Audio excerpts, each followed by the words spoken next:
well, I'll challenge you by not giving you access to clean drinking water every day and no Wi-Fi signal for you to post your Instagram pics. Hey guys, welcome back to my channel. Today we're going to talk about the most recent episode of Bachelor in Paradise. Today we're just kind of a chill time, just a little talk with one of your best buddies about the episode. Before we get started, be sure to subscribe because I put out new videos every single week and it helps me a whole bunch. Now, let's get to the action. First things first, our homeboy Dean, our van boy Dean, comes back and is trying to seduce Kaylin and being like, yo, I can offer you no stability, but want to come on a fun ride? And she's like, maybe. And he's like, yeah, but you'll have to leave Paradise right now. And she's like, excuse me, I have so many bikinis left that I didn't wear. I need all the airtime that I can possibly get. Why do we care about these two? I don't know. It's a whole thing. And then you have Connor, who's just like, why are we still even considering this dude who lives in a van? Kaylin's like, I don't know, it's just such a tough choice. And he's like, yeah, but remember that time when things got hard and he just left anyway? Ringing any bells? Okay. Dean's whole argument is pretty much just like, do you want to be my guinea pig?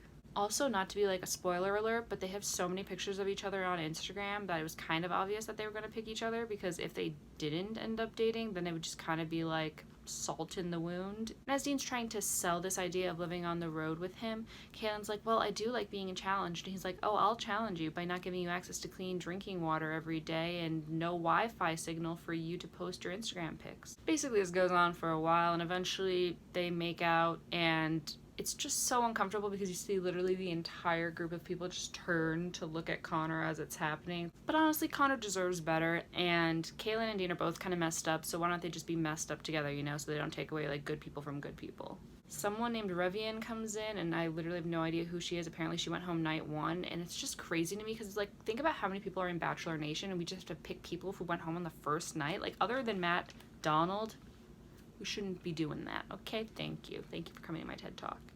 Katie and Chris went on a date. I couldn't care less. Connor and Revy went on a date. Also couldn't care. Then we see that Demi was really uncomfortable with Christian being kind of handsy and flirty with other people who were on Paradise. And at first I'm like, that's weird because you were super flirty and like makey-outy with your homeboy when he was here. But turns out that it's because she's just kind of not an affectionate person in general, especially since, now that she's like, oh, I don't want people to think I'm weird because, it's a girl kissing another girl. And it kind of makes sense because, this is a new territory for her. She knew all these people before, like, she came out as bisexual, so it must be a difficult situation, so I get it. I can't imagine what it'd be like to, like, know a bunch of people and then have to be like, oh, well, here's something else you don't know about me, so I'm going to be dating girls and guys now. That must be tough, so, I give her props.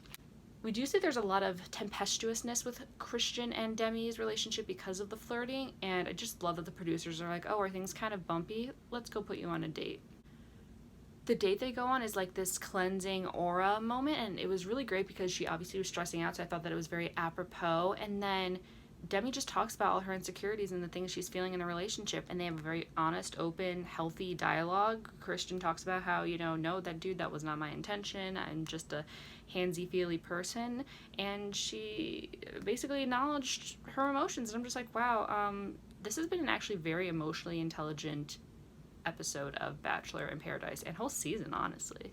The highlight of the night had to be John Paul Jones setting up a prom for Tayshia because she never went to her high school prom. And you better believe that this prom was accurate all the way down to the crabs. He even brings her a corsage, which is just confusing to me because I definitely was on the I don't like JPJ train because he just seemed really aggressive and like he was just trying to cause drama for drama's sake. But this was really cute.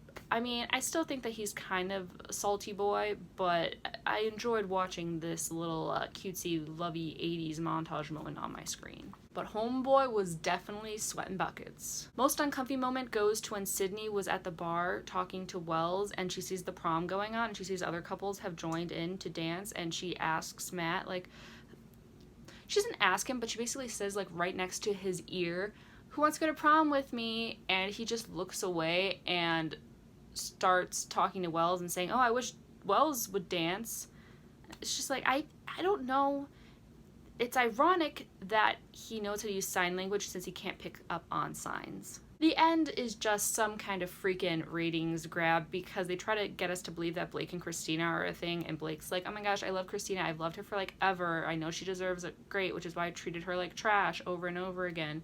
And Christina literally came there to ruin Blake's life and was like, I want to make this purgatory for him, I want to ruin it, and like was just causing drama the whole time, and then you're trying to get me to believe that they're a fairy tale. Not today, sis.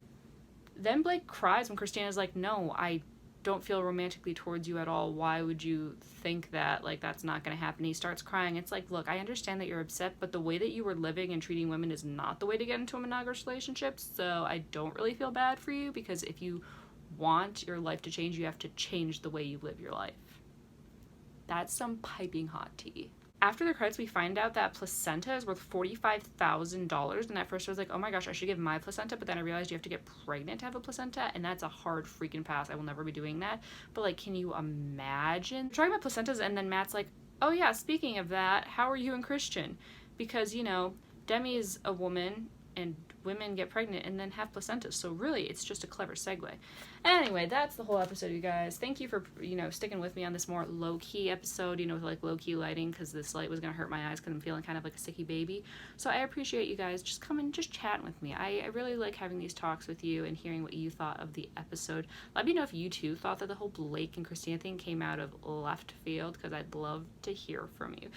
If you liked it, be sure to subscribe, because I put out new videos every single week and it helps me a whole bunch. Subscribe.